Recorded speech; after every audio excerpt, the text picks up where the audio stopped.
It's Tomb Raider Tuesday, lovelies, and what a Tomb Raider Tuesday it is to be alive, as we've now left the original Tomb Raider and its expansion pack Unfinished Business dead and buried in the desert, with a couple of hundred new breathing holes in the back of its face. But lo, hearken and behold, its bigger, nastier brother Tomb Raider 2 has gotten wind that we had something to do with its disappearance, and has come looking around to ask us a few difficult questions. Hide me, lovelies! Be the mulleted denim kid to my John Connor. Distract the T-1000 for me so I can split and just go. Did we ever see that poor son of a bitch again after Robert Patrick murder shoved him off screen? Or did he wind up face fucking a Mortal Kombat cabinet? Fan theories welcome. In the first of our two episodes today, we're gonna go and have a tear about in Lara's home to see what's new with the sequel. You can see the first new addition in the Polaroid here. Lara Croft went and got herself a butler called Winston. God damn it, Winston, it's a pleasure to have you aboard. Come on, lovelies. Give Winston a hello kiss. Kiss your screen, motherfucker. I'll know if you have. I have eerie powers. Not good enough to get into Professor X's precious school. What the fuck does he know? He's in a wheelchair. Welcome back. After that grueling business last year, I decided to build this assault course to hone my skills and learn some new ones. There he is. My word. It's like Lara's trying to rob the Grim Reaper himself, and here's the bait, isn't it? So, we start the stage with the brand spanking new assault course that Lara has decided to build mere feet from her home, blocking out all natural sunlight on the west side of the manor, and providing several expensive windows to crash through should she be unfortunate enough to slip from the top of any of these platforms. Here's the first of Lara's new moves that allows you to scale climbable surfaces like this rope ladder. The great thing about the tweaks and improvements to the moveset and control system that Core have made here is that while there might only be the two major new abilities, the second of which you'll see in a moment, Lara now has a much wider spectrum of maneuverability across her existing skills. She can now roll in midair and underwater, as well as perform a backflip dismount from ledges she's clinging onto, which you'll have to combine with a mid-air roll and grab at some point in the game. So, without doing too much work at all really, Core managed to open themselves a massive new avenue for platforming and climbing sequences. You'll notice that Lara isn't trying to teach us the new moves like she did back in her gym in the first game. She's quite happy to let you get on with it here until you fuck something up, at which point she'll chime in with some helpful advice in a tone not unlike the one you'd use to gently admonish a retard for drinking from the toilet. Here's your second new ability, just up on the ledge here, and the grand finale to the assault course. You can now use zip lines for fun and profit. They're always set up in the most improbable fucking places, but that was my best whatever. time yet. 1:26.9. Feel Fuck free you. to explore the rest of the house and gardens. Good job, gang. We made Lara gosh her pants. She hasn't figured out quite what to replace this pleasant scenery with yet, but by the third game she's turned it into a shooting range, so if you were wondering whether any species of flora or fauna is spared from Lara's genocidal disposition, wonder no more. Here's a ludicrously large gate. You can't get outside there. Winston locks the gates every morning when her bloodlust is at its peak to spare passing joggers and motorists. Look at this fucking statue. What is going on with that fish? If there was ever a facial expression that screamed unforeseen sodomy, I like to think that it quite nicely symbolises Lara's rape of the natural world and its wonders, but let's go and explore the newly renovated Croft Manor. Now, Lara has wisely forgotten any kind of traditional locking system for her home in place of a kind of disability-friendly push button there, seemingly aware that her every waking action threatens to condemn her to a motorised wheelchair. Now, you notice that she's replaced her hideous carpet with another hideous carpet, and also that is two pictures repeated 7 times, with the last one flipped horizontally to throw you off your game. It's almost like one of those sham buildings the French built in World War II to fool German bombers. Everything looks legit until you get up close. Now, this is the library area where you began your training level in the first game. Again, the carpet's been swapped out for something equally grotesque looking. It's like that shit they put on bus and train seats to hide all the dirt and kebab vomit, isn't it? Really starting to scratch around in the back of my brain looking for the migraine switch now. That door leads us up to the attic, but we'll skip that until later. And you'll see why once we're inside. Oh yeah, I know how to build suspense. I know how to frame a fucking narrative, don't you worry. The bedroom! With a bed that could sleep a pair of fucking Nephilim. There's a locked cupboard there, but you'll have to wait until the very end of our Tomb Raider 2 playthrough to find out what's in there. Suspense, suspense, narrative. See, I've set up a cliffhanger fucking months in advance here. Note Lara's yellow toothbrush. Now if that comes up in a pub quiz, you're going home with a picnic basket. Well, we've glanced at a toothbrush and had a good thorough wash there, so I'd say we're about ready to check out the ground floor, wouldn't you? Now, as we go through the manor, you might be asking yourself why much of Lara's furniture appears to be several times the size of her. But if you'd been paying any sort of attention during the countless hours of rambling trivia and unrelated anecdotes I'd subjected you to in the first game's playthrough, you'd know that Lara inherited this manor from her aunt, who could well have been morbidly obese. I mean, Lara's not rich, not in the original canon. That's a very popular misconception. As stated in Tomb Raider's manual, Lara's father cut her off from the family fortune and disowned her, so she funds her trip solely from her travel writing. Because what respected institution is going to risk buying Rams's leg, or whatever she's managed to illegally smuggle out of the country? Here's the freezer / ex-butler mortuary. It's why she hires them as elderly as she does.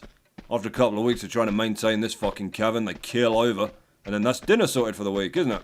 See, she's saving money wherever she can. As long as they die before their first payday, she's up whatever £140 of meat costs. So I figure this is all Lara's aunt's crap.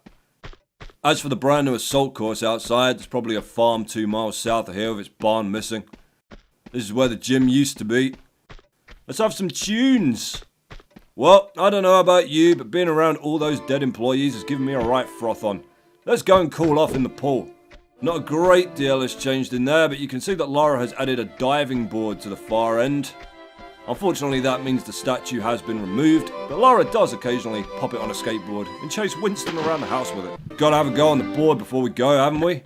It's not even a board, it doesn't spring. More cost-cutting from Croft there. I was holding the West Wing up until last week. Winston! It's not even his name. Lara's favourite film is Castaway, so she wanted to name him after the volleyball that Tom Hanks draws a face on and probably has sex with in at least one draft of the script. Trouble is, that ball was called Wilson, and, well, you got to understand, Lara was raised in a certain sociological climate and her beliefs are not entirely her fault, but how do I put this? Wilson was too black sounding for her, so come here, Winston. Come on. You've served me well this past fortnight. It's time to join your brothers in the Hall of Heroes. Always make it look like an accident. That's the key here. Whenever I do this, some small part of me believes that one time, Winston will shut me in here instead. Lara will turn to the camera and scream, "Shame on you!" at me and explode into beetles, and then I'll wake up drowned in my own fear wee. But not today. Winston trustingly arrives for his performance appraisal in the meat locker and discovers that while he has fared poorly as my butler, he is about to make an excellent casserole. We'll come back in a couple of days to remove his head and fingers with a shovel, but for now, let's check out the hedge maze. So yes, there is a legitimate reason I've locked Winston in his bedroom, and that's because he has an incredible talent for getting in my fucking way whenever I'm trying to speed run out of this maze. Why would that be a problem, you ask? Because, lovelies, here in the depths of this leafy labyrinth lies the trigger to the entrance of Croft Manor's secret treasure room. Don't you want to see where Lara hides all her swag from the government? Of course you do. So, we need as few obstacles as possible in our way, and although Winston moves so goddamn slowly that walking behind him will actually make you younger, he does have an annoying tendency to appear in the wrong corner of the maze just as I'm bloody turning it and fucking up my run to the door, so it's really better for everybody that he stays in the freezer. Apart from him, obviously, but he took the job. He's not people anymore. He's my fucking property, and I'll keep him at whatever temperature I please. Just clamber up out of this little tunnel here and you'll have the switch in front of you along with some flares on the ground to your right. You might also recognise these two enormous stone statues as once belonging to the city of Vilcabamba from the first game. So Lara's either gone back to somehow steal them as well, just to use as a pair of extravagant garden ornaments, or they materialised in her maze as part of an ancient Peruvian curse, whose advance she has managed to thwart by digging this pit, which neither of them can get through.